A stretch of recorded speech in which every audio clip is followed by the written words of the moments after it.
Hello मित्रों, नमस्कार। सभी के लिए राधे राधे, जय श्री कृष्णा, जय श्री राधे। मित्रों, आपका पुनः इस Mahendra Singh Sanskrit lectures YouTube channel में बहुत बहुत स्वागत। इसको बंद कर। तो हमने आपको पिछली जो क्लास में जो संधि प्रकरण चल रहा था हमारा, उसका मैं एक बार दोहरान करा देता हूं। उससे पहले आपसे एक बात कहना चाह रहा हूं कि ये क्लास आपको 2 4 5 दिन शायद लेट मिली है, क्योंकि थोड़ी व्यस्तता है। लेकिन यहाँ से आगे, और ये व्यस्तता आपको बता दूं मैं, जुलाई तक चलेगी। लेकिन जैसे ही जुलाई का पहला वीक समाप्त होगा, उसके बाद आपको यथावत क्लास रोजाना मिल जाया करेंगी। ठीक है। तो देखिए, मैंने आपको पिछली क्लास में जो बताया था, उसमें बताया था कि संधि का प्रकरण चल रहा था हमारा, और संधियों में हमने उसमें पढ़ा था कि संधि क्या होती है, संधि शब्द की उत्पत्ति क्या होती है। तो मैं उसको एक बार फिर रिवर्स कर देता हूं। देखो, संधि और संधि में था दोस्तों, मैंने बताया था उस दिन, सम उपसर्ग था, और धा था आपका एक धातु, और धा के साथ और की था आपका एक प्रत्यय, और इसका आपका शेष रहा था, बताया था आपको, धा, और इसका रहा था वहां ई, और तब रूप बना था आपका संधि। यानी दो वर्णों के मेल को संधि कहते हैं, है ना। ऐसा कुछ देखा था संधि में। इसके बाद हमने देखा था कि संधि की परिभाषा, और परिभाषा के अंतर्गत हमने 2 3 परिभाषाएं लिखी थी। देखो क्या लिखी थी, वर्ण संधानम संधि। क्या लिखा था, वर्ण संधानम, वर्ण संधानम संधि, ये देखा था, है ना। दूसरा पढ़ा परय करनी, परय परह सन्निकर्ष, सन्निकर्ष संहिता भी देखा था। ओके। इसके बाद हमने देखा था कि लोप आदेश आगम, लोप आदेश आगम, और पढ़ा था वर्ण विकार, वर्ण विकार संधि। इसके बाद हमने एक परिभाषा और देखी थी कि वर्णानाम, वर्णानाम मेलनम, मेलनम संधि, वर्णानाम मेलनम संधि। इस प्रकार से हमने संधियों की परिभाषा देखी। वर्ण संधानम संधि, परय सन्निकर्ष संहिता, लोप आदेश आगम, वर्ण विकार संधि, और वर्ण विकार संधि। चलो संधि लिख देता हूं, वर्ण विकार संधि, वर्णानाम मेलनम संधि। कहने का मतलब दो वर्णों के मेल को संधि कहते हैं। दो वर्णों की यानी पूर्व वर्ण और पर वर्णों की अत्यंत सन्निकर्षता या निकटता को संधि कहते हैं। दूसरी बात हमने देखा था लोप, लोपिन होता है, नियम अनुसार किसी वर्ण का लोप हो जाता है तो उसे उसे और दूसरी बात आदेश, यानी किसी वर्ण को हटा करके दूसरा वर्ण आ जाता है, तो मैंने बताया था वहां होता है आदेश। और आदेश कैसे बताया था हमने आपको, शत्रुवत। इसके बाद बताया था हमने आगम, आगम का मतलब दो वर्ण, नियम अनुसार दो वर्णों के बीच में तीसरा वर्ण आकर के यदि मिल जाता है तो उसको कहते हैं क्या, आगम। आगम के बाद बताया था हमने वर्ण विकार, और वर्ण विकार में वर्ण के अंतर्गत जो कोई परिवर्तन हो जाता है उसको कहते हैं अपन वर्ण विकार। तो इस प्रकार की जो स्थिति मिलती है वो संधि के अंतर्गत मिलती है। और वर्णानाम मेलनम संधि, यानी वर्णों के मेल को संधि कहते हैं। ये पढ़ा था। इसके बाद हमने देखा था दोस्तों संधियों के प्रकार, और संधियों के प्रकार के अंतर्गत मैंने आपको बताया था कि पंच संधि प्रकरण। क्या बताया था, पंच संधि प्रकरण। और पंच संधि प्रकरण के अंतर्गत हमने आपको संधियां बताई थी 5 प्रकार की। कितने प्रकार की, 5 प्रकार की। और उन 5 प्रकार की वो एक बार देखो कौन कौन संधि पंच संधि प्रकरण के अंतर्गत, किस संधि के अंतर्गत, पंच संधि प्रकरण, पंच संधि प्रकरण के अंतर्गत। और संधि थी हमारी उस समय कितनी बताई थी हमने, 5। नंबर 1 थी आपकी अच संधि, और अच को हिंदी में बोले तो स्वर संधि, अच संधि।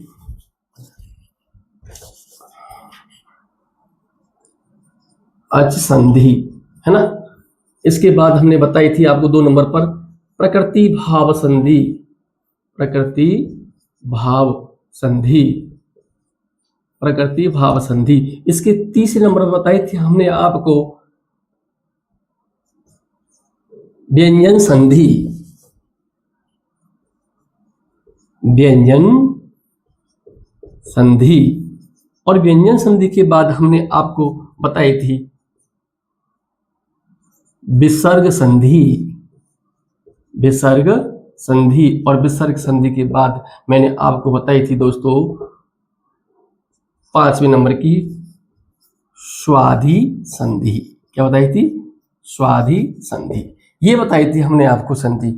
और इसके बाद हमने पंच संधि प्रकरण पढ़ा और पंच संधि प्रकरण में हमने देखा था कि संधि हुई थी हमारी कितने प्रकार की? 5 प्रकार की। लेकिन हमने ये भी आपको बताया था कि इस जो आपकी प्रकृति किसमें, उसमें हमने बताया था कि लघु सिद्धांत कौमुदी, लघु सिद्धांत कौमुदी, लघु सिद्धांत कौमुदी एक व्याकरण ग्रंथ है दोस्तों, जिसको लिखा था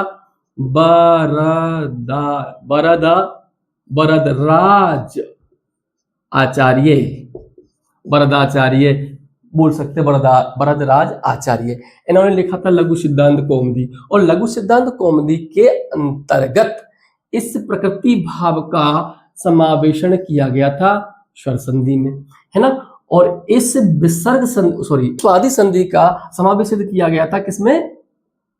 व्यंजन में नहीं, बल्कि किसमें? विसर्ग संधि में। विसर्ग संधि में मिला दिया किसको? स्वादि संधि को। तो देखिए प्रकृति भाव संधि का समावेशन किसमें किया गया? बोलो ये अच संधि में। और इस स्वादि संधि का समावेशन और वरदराज आचार्य ने लघु सिद्धांत कौमुदी में के अंतर्गत किसमें मिला दिया गया? विसर्ग संधि में। इस प्रकार से आपकी जो संधि हो गई कितने प्रकार की? 3 प्रकार की। तो आपकी समझो ये इधर आपकी ये संधि हो गई खत्म और इधर आपकी ये संधि हो गई खत्म। तो दोस्तों संधि रह गई कितनी प्रकार की? 3 प्रकार की। नंबर 1, नंबर 2 और नंबर 3। पहली संधि आपकी स्वर संधि, दूसरी व्यंजन संधि, तीसरी विसर्ग संधि। इस प्रकार से हमारी संधि हो गई केवल 3 प्रकार की। नंबर 1 स्वर संधि, जिसको हिंदी में बोलते हैं क्या? सॉरी संस्कृत में बोलते हैं क्या? अच संधि। और दूसरी हो गई आपकी व्यंजन संधि, जिसको संस्कृत में बोलते हैं क्या? हल संधि। और तीसरी हो गई आपकी कौन सी? विसर्ग संधि। 3 प्रकार की संधि हो गई। ओके। इसके बाद हमने देखा था उसमें कि यहां तक थी वो क्लास शायद ना, पंच संधि प्रकरण बताया था, उसमें 3 प्रकार की संधि बताई थी। अब देखेंगे यहां से आगे। अब सुनिए, अब आती है नंबर 1 की। आप डाल लीजिए पहला हेडिंग अच संधि। अच संधि और हिंदी में इसको बोलते हैं तो क्या? स्वर संधि। क्या कहते हैं? स्वर संधि। ओके।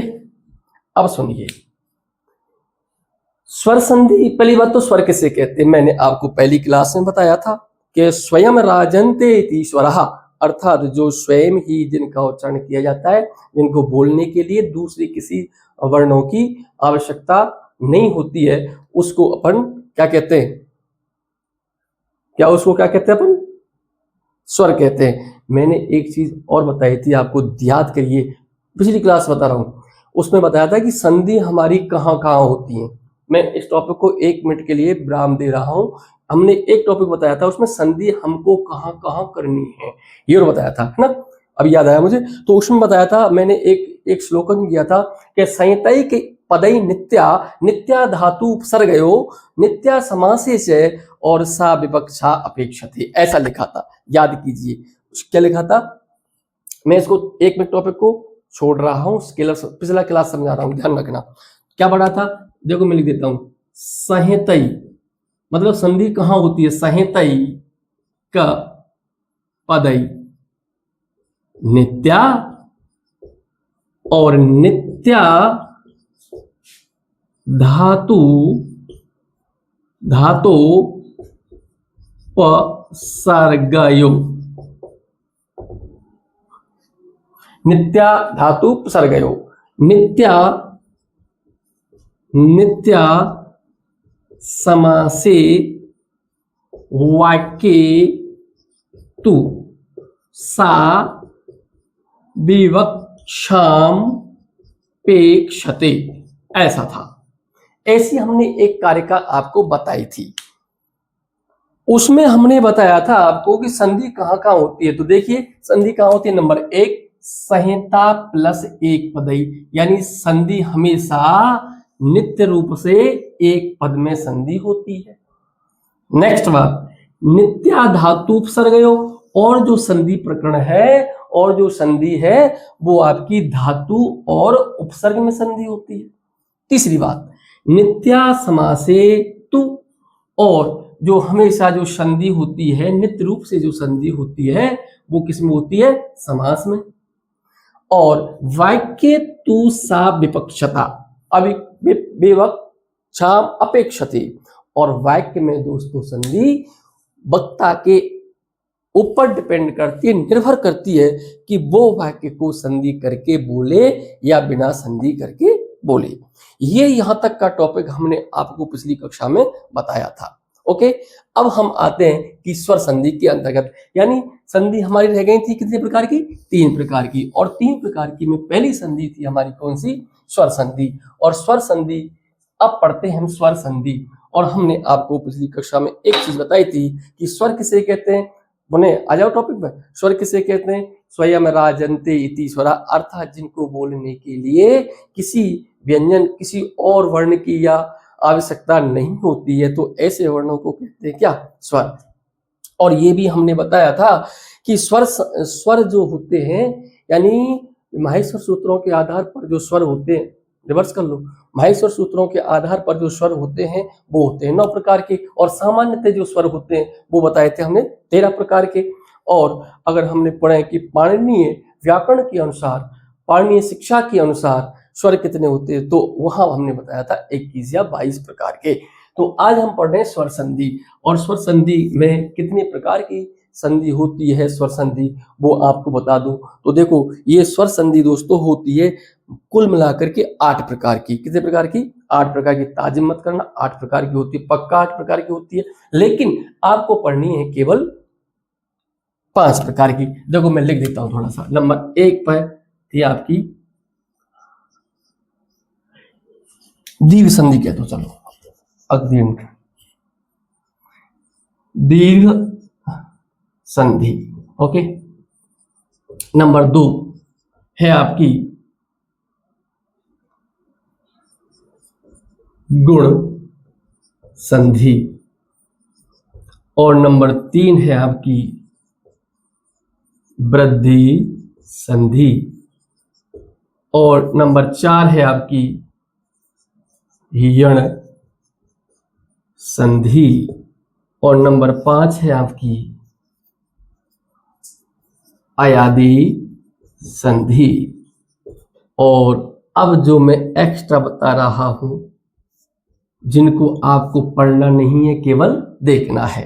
नंबर 6 पर है पूर्व रूप संधि, और नंबर 7 पर है पर रूप संधि, और नंबर 8 पे आपकी अवंग आदेश संधि। इस प्रकार से हमारी जो स्वर संधि हैं वो हुई 8 प्रकार की। कितने प्रकार की, 8 प्रकार की। नंबर 1 दीर्घ संधि, नंबर 2 गुण संधि, 3 वृद्धि, यण, अयादी, पूर्ण रूप, पररूप और अवंग आदेश। देखो ये जो आपकी पूर्ण रूप, इसमें वो डालता, ये जो आपकी पूर्ण रूप और पररूप और ये अवंग आदेश, ये आपका जो 10th तक का स्तर है, या कहें उस स्तर के लिए थोड़ा उच्च स्तर है, इनको पढ़ाना। ठीक है, तो इनको आपको मैं प्रसंग बस बताऊंगा, जहां पर इनका प्रसंग आएगा पूर्व रूप का, पररूप का और अवंग आदेश का। जब जहां प्रसंग आएगा और जहां जैसे अपन को इनकी आवश्यकता पड़ेगी, किसमें, जो आपकी व्यंजन संधि है उसमें इनकी आवश्यकता पड़ेगी, आपकी जो विसर्ग संधि है उनमें इनकी आवश्यकता पड़ेगी, तो वहां हम इनको दिखाएंगे कि वो संधि ये थी। ठीक है, इनको पढ़ने की आवश्यकता आपको फिलहाल नहीं है। आपको पढ़ना है केवल 5 संधि। कितनी संधि? 5 संधि पढ़नी है। और 5 संधि कौन कौन सी आप समझ ही लीजिए। केवल संधि होती है, स्वर संधि बोले तो कितने प्रकार की? 5 प्रकार की। नंबर 1 क्या कहते हैं? दीर्घ संधि। नंबर 2 गुण संधि। 3 वृद्धि और चौथी है यण और 5वीं है आपकी अयाति। अब दोस्तों मैं इन 5 संधियों को एक कारिका के माध्यम से और एक ही जगह और यहीं पर समझाऊंगा। हालांकि नियम अनुसार अपन अलग प्रकार से समझेंगे, लेकिन फिलहाल हम इनको एक स्थान पर समझने की कोशिश करेंगे और 100% आपके समझ में भी आएगा। मैं इनको साइड में देता हूं ताकि आपको ध्यान रहे। ठीक है, देखो हमने लिखा था उसमें नंबर 1 पर थी आपकी दीर्घ, ठीक है, दीर्घ संधि। और नंबर 2 पर यानी बीच पर थी आपकी गुण संधि। और 3 पर थी आपकी वृद्धि संधि।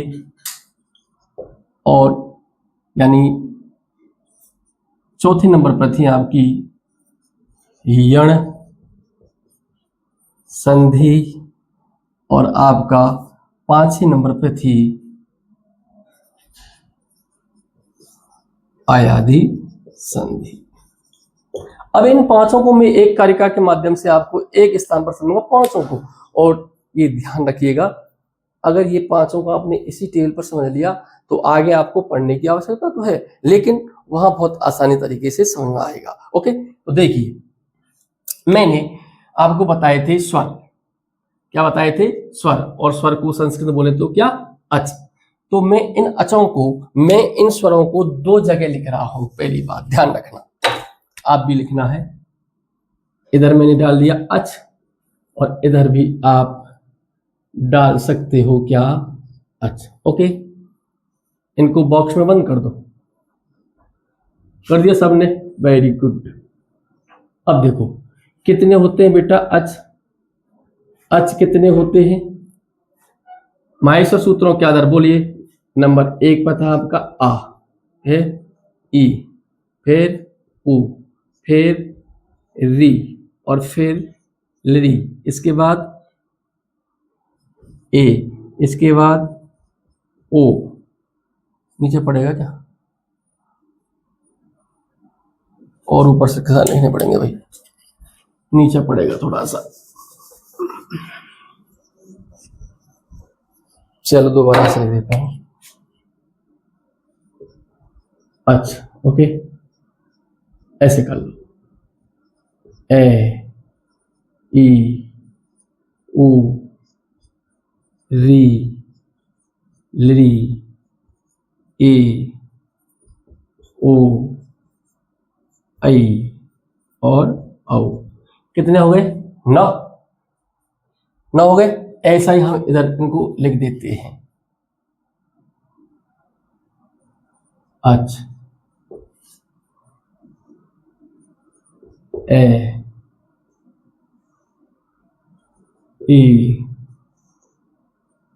उ, री, लरी, ए, ओ,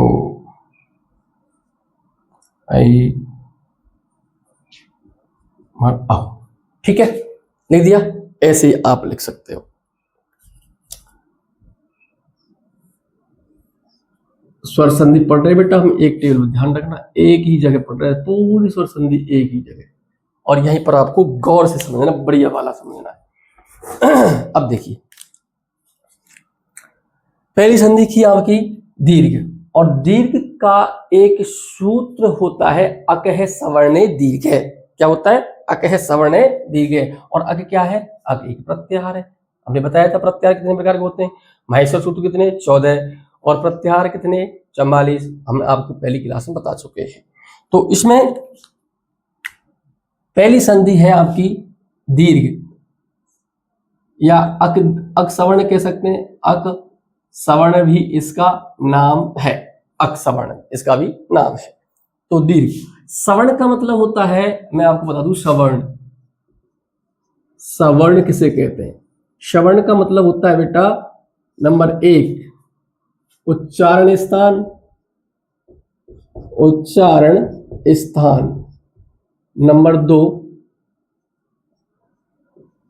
अभ्यांतर प्रयत्न, अभ्यांतर प्रयत्न मतलब जिस वर्ण का उच्चारण स्थान और अभ्यांतर प्रयत्न दोनों समान हो, इक्वल हो, बराबर हो, उसको कहते हैं हम सवर्ण, या उसकी होती है सवर्ण संज्ञा। ओके, जिसका उच्चारण स्थान और जिसके अभ्यंतर प्रयत्न दोनों कैसे हैं? समान हैं, उसको कहते हैं सवर्ण। अब मैं आपको बता दूं उच्चारण स्थान कितने प्रकार के? 7 प्रकार के। ओके, प्रसंग आएगा बताऊंगा। अभ्यंतर प्रयत्न कितने प्रकार के? 5 प्रकार के। प्रयत्न होते कितने प्रकार के? 2 प्रकार के, एक अभ्यंतर प्रयत्न, एक बाह्य प्रयत्न। अभ्यंतर प्रयत्न कितने प्रकार के? 5 प्रकार के। नंबर 1 स्पष्ट, ईषद स्पष्ट, विव्रत, ईषद विव्रत और समृद्ध, ये होते हैं आपके अभ्यंतर प्रयत्न। अब बाह्य प्रयत्न और होते हैं, वो होते हैं 11 प्रकार के, व्यवहार, श्वास, नाद, घोष, ये वगैरह जब आएंगे तब हमको बताएंगे। तो जिन वर्णों के उच्चारण स्थान और अभ्यंतर प्रयत्न एकदम समान होते हैं उनको कहते हैं सवर्ण। आपको समझना है कि सवर्ण किसे कहते हैं? जिनका उच्चारण स्थान और अभ्यंतर प्रयत्न एकदम समान होता है उसको सवर्ण कहते हैं, या उनकी सवर्ण संज्ञा होती है। देखिए, जिस सवर्ण, अकसवर्ण, तो ए ओब्लिक आ भी आप यहां लिख सकते हैं, इसका दीर्घ रूप, और इसका भी आप दीर्घ रूप लिख सकते हो। ओके, कहने का मतलब जब अक के सामने, किसके सामने? अक के सामने श्रवण अच आता है, अक के सामने अक बोले तो, अक एक क्या है? प्रत्याहार, और अक के अंतर्गत ए ई उ री लख, ए ई उ री, ए ई उ री ली। तो अक के अंतर्गत वर्ण कितने हो गए? 5। तो इस अक के सामने आपको बताया था मैंने संधि, जैसे आपका ये प्लस संधि होती है आपकी 2 जगह, पूर्व पद के अंत में और पर पद के प्रारंभ में। यानी पूर्व पद के अंत में जो वर्ण या जो स्वर या व्यंजन जो है, और पर पद का जो प्रारंभिक वर्ण यानी व्यंजन या स्वर है, तो यहाँ पर अब प्रसंग चल रहा है स्वरों का, तो पूर्व पद का अंतिम स्वर और पर पद का प्रारंभिक स्वर में क्या होती है? संधि।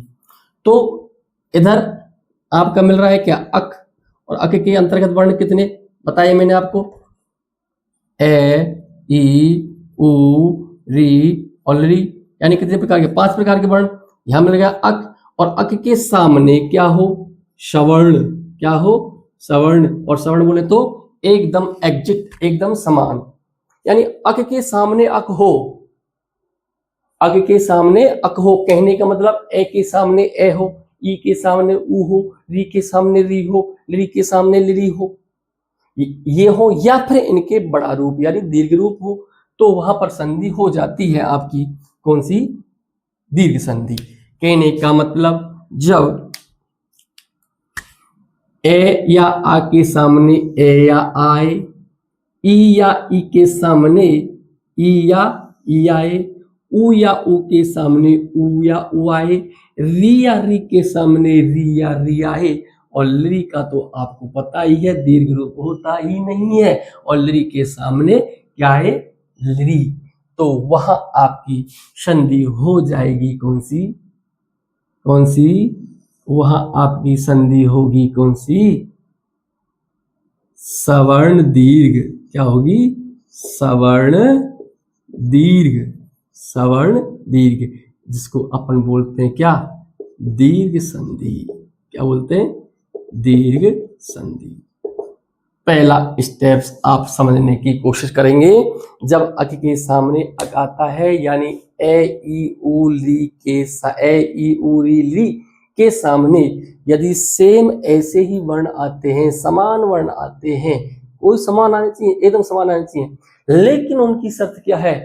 वो सवर्ण होने चाहिए, चाहे उनका दीर्घ रूप है, चाहे उनका लघु रूप है। ध्यान रखिएगा, आगे हम पढ़ेंगे समान स्वर। यहाँ बोल रहा हूं मैं अक सवर्ण, यानी अक भी कैसा, समान, अक के सामने अक होना चाहिए, और अक के अंतर्गत कितने वर्ण, 5। ओके, तो जहां पर अक के सामने अक आता है तो वहां होती है आपकी दीर्घ संधि, यानी अक सवर्ण दीर्घ सूत्र से।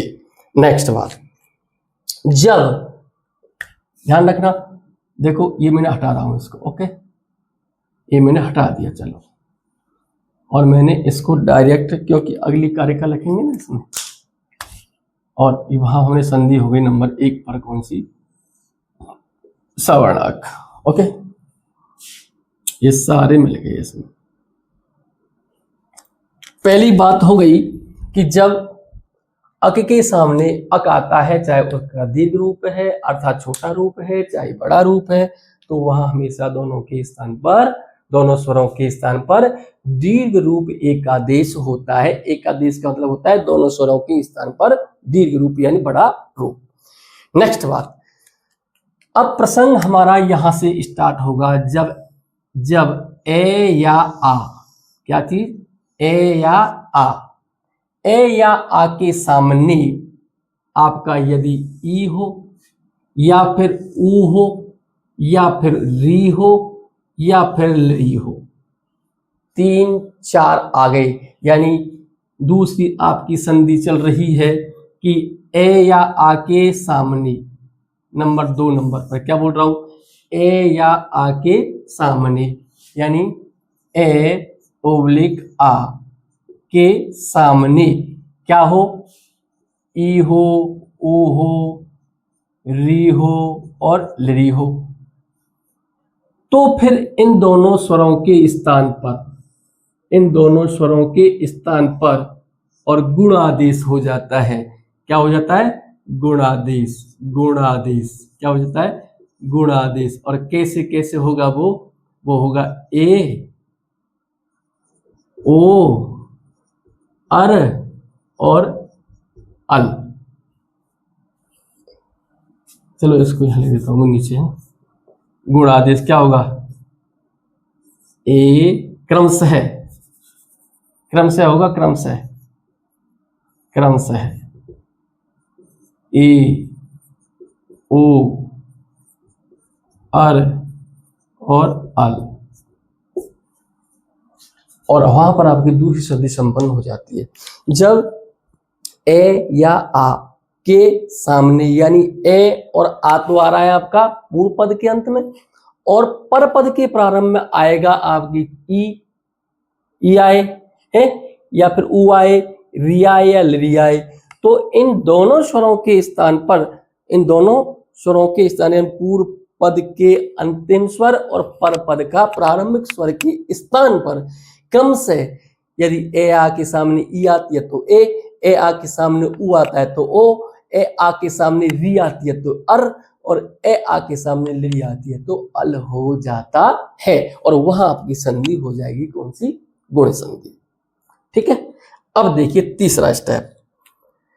तीसरे स्टेप के अंतर्गत अपन चलते हैं कि जब ए या आ के सामने, दूसरा लेता हूं, जब ए या आ के सामने, किसके सामने, ए या आ के सामने क्या हो, री हो, ए हो, या फिर ओ हो, या फिर आई हो, या फिर ओ हो, 4 आगे। जब ए या आ के सामने, तीसरा नंबर लिख देता हूं, जब ए या फिर आ के सामने क्या आता है, ए हो, या फिर ओ हो, या फिर आई हो, या फिर औ हो, ये स्थिति हो गई आपकी कौन से पद की, पूर्व पद की। एक मिनट, प्लस का चिन्ह में ब्लैक से लिख देता हूं ना, ताकि और क्लियर हो जाए। ये लो, जब ए या आ के सामने क्या आ रहा है, ए या आ के सामने क्या आ रहा है, ए आ रहा है, ओ आ रहा है, आई आ रहा है, औ आ रहा है, तो इन दोनों स्वरों के स्थान पर यानी पूर्व पद के अंतिम स्वर पर पद का प्रारंभिक स्वर के स्थान पर क्रमशः क्या होगा? ऐ औ हो जाता है। यानी ए आता है या आई आता है ए आ के सामने, यानी ए या आ के सामने ए आए या आई आए तो आई, और ए आ के सामने ओ आए या फिर औ आए तो हो जाएगा आपका औ। हालांकि आर भी होगा यहाँ, लेकिन वो सूत्र अलग है। ठीक है, ये आपके तीसरा संधि का प्रकरण आपके सामने आया, जिसको कहते हैं कौन सा? वृद्धि संधि। क्या कहते हैं? वृद्धि संधि। यानी इस प्रकार की अगर स्थिति आती है तो वहां हम कहेंगे कौन सी? वृद्धि संधि। तीनों को दोबारा समझिए। जब अक के सामने समान अक आता है, कहने का मतलब ए या आ, ए ई उ री ली के सामने समान स्वर आते हैं, एकदम समान आते हैं, सवर्ण आते हैं, या उनका सवर्ण का उन सवर्णों का दीर्घ रूप है या फिर ह्रस्व रूप है, छोटा रूप है या बड़ा रूप है, तो दोनों स्वरों के स्थान पर दीर्घ रूप हो जाएगा। क्या हो जाएगा? दीर्घ रूप। अब दीर्घ रूप को दोस्तों लिख देता हूं, फिर आप ध्यान रखिएगा। दीर्घ रूप क्या होता है? जैसे ए का दीर्घ रूप होगा आ, और ई का दीर्घ रूप होगा बड़ी, उ का दीर्घ रूप होगा ऊ, और री का दीर्घ रूप होगा री, और लरी का दीर्घ रूप होता ही नहीं है। दोनों स्वरों के स्थान पर हो जाएगा क्या? आ ई उ री ली। ये आपकी पहली संधि। नेक्स्ट में देखा था हमने, जब ए या आ के सामने री ये आता है, ई आता है, उ आता है, री आता है और लरी आता है, तो वहां हो जाती है हमारी गुण संधि, यानी गुणादेश हो जाता है। क्या हो जाता है? गुणादेश। और गुणादेश में होता कैसे है? जब ए आ के सामने ई आती है तो ए आ के सामने उ आता है तो ओ, ए आ के सामने री आता है तो अर, और ए आ के सामने री आता है तो अल हो जाता है। तीसरी संधि में हमने देखा था कि यदि ए या आ के सामने ए हो, आई हो, और आई हो, आई एच हो, या फिर हम बोल सकते हैं इन सब के स्थान पर बोल सकते हैं क्या? देखो, हाँ बिल्कुल लेके चलो। क्या बोल सकते हैं? एच प्रत्याहार। क्या आते हैं? एच प्रत्याहार। एच प्रत्याहार आता है इसके अंदर। एच हो गया, ए ओ आई औ, एच प्रत्याहार हो गया। और इसमें कौन सा हो गया? इसमें हो गया आपका इक प्रत्याहार। इक, ई उ री ली, एक प्रत्याहार हो गया। ओके, जब ए आ के सामने एक प्रत्याहार ई उ री ली आए तो गुणादेश। जब ए आ के सामने एच प्रत्याहार के वर्ण आए, यानी ए आए, ओ आए, आई आए, तो वहां पर वृद्धि आदेश। और वृद्धि आदेश कैसे? ए आ के सामने ए आता है तो आई, ए आ के सामने अगर ओ आता है तो औ, और आई आता है तो आई, और औ आता है तो औ। कहने का मतलब ए या आई आता है तो आई करेंगे, ओ या औ आता है तो औ करेंगे। ये देखा। अब देखिए हम नेक्स्ट संधि, जिसका नाम है आपकी, देखो हमने ये कर ली, ये हो गई, ये हो गई। अब आती है हमारी यण संधि। यण संधि में क्या होता है? देखो आपकी है यण संधि, बहुत ही प्यारी संधि। देखो ये क्या है आपका? ई उ री ली। इस ई उ री ली के सामने यदि इस ई उ री ली के सामने ई उ री ली के सामने और ई उ री ली का एक प्रत्याहार होता है जिसका नाम है इक। क्या है? इक। जब इक के सामने कोई असवर्ण, क्या चीज? असवर्ण। क्या चीज? असवर्ण। जब इक के सामने असवर्ण, और असवर्ण बोले तो असमान स्वर आता है, तो इस इक के स्थान पर दोस्तों हो जाएगा क्या? यण। क्या हो जाएगा? यण। और यण के अंतर्गत हम जानते हैं कौन कौन से वर्ण आते हैं, य भे रह ले। कैसे आते हैं वो मैं संधि में कराऊंगा।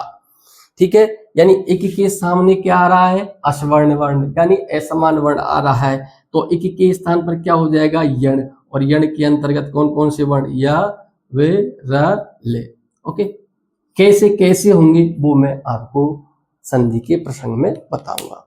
ठीक है, जब एक के सामने क्या आ रहा है, एक के सामने आ रहा था असमान स्वर या असवर्ण स्वर, और एक का मतलब होता है क्या, एक का मतलब तो आप जानते ही हो क्या होता है, एक का मतलब तो आप जानते ही हो क्या होता है, क्या होता है, एक का मतलब होता है ई उ री ली, और तो वहां पर आपका एक के सामने क्या आ रहा है, असवर्ण, असवर्ण आता है तो एक के स्थान पर हो जाएंगे क्या आपके, क्या हो जाएंगे आपके, यण, यण हो जाता है, यण प्रत्याहार, और यण प्रत्याहार हो जाएगा, यण प्रत्याहार के अंतर्गत वर्ण आते हैं यवरल, और वहां पर हो जाती है आपकी यण संधि। कौन सी हो जाती है, यण संधि। तो चौथे नंबर की आपकी संधि हो गई यण संधि। ओके, अब आइए लास्ट संधि, जब ए ओ आई औ, ए ओ आई औ, ए ओ आई औ के सामने समान,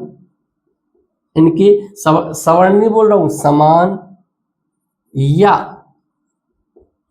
कोई भी स्वर, जब ए ओ आई औ के सामने, किसके सामने, ए ओ आई औ के सामने, ए ओ आई औ के सामने, और ए ओ आई औ को बोलते हैं क्या, एच प्रत्याहार, और एच प्रत्याहार के सामने आवे कोई भी स्वर, कोई भी स्वर, या फिर इनके समान आ जाए, ए के सामने ए आ जा भले, ओ के सामने ओ आ जा भले, ओ आई के सामने आई आ जा भले, औ के सामने औ आ जा भले, फिर भी, या फिर ये नहीं आए थे इनसे भिन्न स्वर आ जा, कोई भी आ जा, कैसे भी आ जा, तो हम इस एच के स्थान पर कर देते हैं, क्या कर देते हैं, अय, अव, आय और आव आदेश हो जाते हैं। मैंने कहा आदेश हो जाता है, आदेश होता है,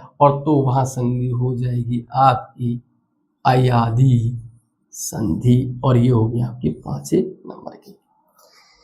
जब एच के सामने कोई भी स्वर आता है, यानी इन जैसा आए चाहे इनसे भिन्न आए, तो वहां हो जाती है आपकी अयादि संधि। एक बार पुनः इनको सबको रिवर्स कर लेते हैं।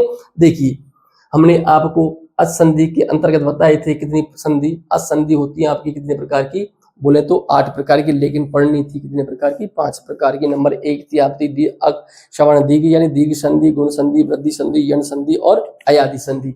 5 पंच संधि प्रकरण, ये 5 हो गए, 5 संधि, स्वर संधि हो गई आपकी 5 प्रकार की, जिसमें पहली संधि थी कौन सी, दीर्घ संधि। और दीर्घ संधि कब होती है, मैंने आपको बताया था, जब अक के सामने समान अक आता है, चाहे अक का दीर्घ रूप है, चाहे आपका लघु रूप है, छोटा रूप है, यानी ए ई उ री ली के सामने ए ई उ री ली आए, या फिर इनका छोटा रूप आए, ये छोटे रूप आए, या फिर आ ई, जैसे ए ई के सामने बड़ी आ जाए, ऊ के सामने बड़ा ऊ आ जाए, री के सामने बड़ी री आ जाए, ली का बड़ा रूप होता ही नहीं है। ऐसे ए के सामने बड़ा ए आ जाए, ए या फिर इनका इधर बड़ा रूप हो, कैसे भी हो ये समान होने चाहिए। तो उन दोनों स्वरों के स्थान पर, उन दोनों पूर्व और पर दोनों स्वरों के स्थान पर दीर्घ रूप एकादेश होता है। वहां हमने पढ़ी थी कौन सी, सवर्ण दीर्घ यानी दीर्घ संधि। दूसरे नंबर पर हमने देखी थी कि यदि ए या आ के सामने, ए आ के सामने यानी पूर्व पद के अंत में हो ए आ, और पर पद के प्रारंभ में हो ई उ री ली, ई उ री ली, तो वहां पर आपकी होता है, वहां आपका होता है गुणादेश। और गुणादेश कैसे होता है, जब ए आ के सामने ई आती है तो ए, और ए आ के सामने उ आता है तो ओ, और ए आ के सामने री आती है तो अर, और ए आ के सामने ली आती है बड़ा रूप, ली का होता नहीं है, ली आती है तो अल हो जाता है। वहां होती है आपकी कौन संधि, गुण संधि। तीसरे नंबर पर पढ़ी थी हमने वृद्धि संधि, और वृद्धि में बताया था हमने तुम्हें ए या आ के सामने, कहने का मतलब पूर्व पद के अंत में, पूर्व पद के अंत में क्या हो ए या आ, और पर पद में आपका हो एच प्रत्याहार। एच प्रत्याहार के अंतर्गत बना आता है क्या, ए ओ आई औ, और ए औ के पहले यानी ए आ के सामने यदि ए आता है या आई आता है तो दोनों स्वरों के स्थान पर आई, और ए या आ के सामने ओ आता है या औ आता है तो दोनों स्वरों के स्थान पर औ, तो वहां पर आपकी दोस्तों हो जाती है कौन सी, वृद्धि संधि। इसके बाद हमने देखा था कौन सी, यण संधि। और यण संधि मैंने आपको बताया था कि यदि एक बोले तो ई उ री ली के सामने कोई अश्वर्ण स्वर आता है, यानी जिसका उच्चारण स्थान और अभ्यंतर समान नहीं हो, ऐसा स्वर आता है सामने, तो उस एक के स्थान पर हो जाएगा क्या, य वे र ले, क्या हो जाएगा, य वे र ले। यानी एक के सामने कोई असवर्ण स्वर आता है तो एक के हो जाता है यवर्ण, और यण का मतलब होता है यवरल। मैंने आपको बताया था कैसे होगा, क्या होता, वो आपको मैं संधि कराऊंगा तब। आपको ध्यान रखना है कि एक का मतलब होता है ई उ री री के सामने अगर असमान स्वर आता है तो उस असमान स्वर आता है तो हम ई के स्थान पर करेंगे, ई के स्थान पर, उ के स्थान पर, इन सब का समेकित रूप बोलेंगे तो यण, सॉरी एक, और एक के सामने हो जाएगा क्या, यण। और यण का मैंने आपको बताया था क्या, या वे र ले। यानी उसमें हम ऐसा करते हैं कि ई के स्थान पर या कर देते हैं, उ के स्थान पर वह कर देते हैं, री के स्थान पर रह कर देते हैं, ली के स्थान पर ले कर देते हैं। प्रसंगवश जब आएगा तब मैं उदाहरण एक एक को बताऊंगा। पांचवी संधि के अंतर्गत बताया था हमने, यदि एच बोले तो ए ओ आई औ, यानी ए ओ आई औ के सामने इन जैसा स्वर आए या फिर इनसे कोई भिन्न स्वर आता है तो इन दोनों स्वरों के स्थान पर, और हम इन दोनों स्वरों के स्थान नहीं, जब ए के सामने भिन्न स्वर आता है या इन जैसा आता है, ओ के सामने ऐसा इस ओ आए या फिर इनसे भिन्न आए, आई के सामने आई आए या फिर ऐसे भिन्न आए, औ के सामने औ आए या इन औ से भिन्न आए, तो हम उस एच के स्थान पर, उस आई ए ओ आई औ के स्थान पर क्रमशः करेंगे अ अब आय आव। कैसे करेंगे वो हम बताएंगे आपको, संधियों के उदाहरण करेंगे तब। तो देखिए आज की क्लास हम यहीं पर इतनी सी करते हैं। नेक्स्ट क्लास में हम पढ़ेंगे अक्षवर्ण दीर्घ संधि, गुण संधि की उदाहरण कैसे कैसे होगी, किस प्रकार से होगी, तो उसमें हम इसमें अगली क्लास में इसको हम देखने वाले हैं। तो आप धैर्य धारण कीजिए और अपने ज्ञान को अपडेट करते रहिए। बहुत जल्दी ही हम इसको आगे की संधियों के प्रसंग में पढ़ेंगे, उदाहरण देखेंगे, बहुत सारे उदाहरण देखेंगे और ऐसे उदाहरण देखेंगे, ऑथेंटिक उदाहरण देखेंगे। वो उदाहरण के अलावा आपको परीक्षा में बाहर नहीं मिलेगा, ये मेरा दावा है। ओके, थैंक यू, धन्यवाद।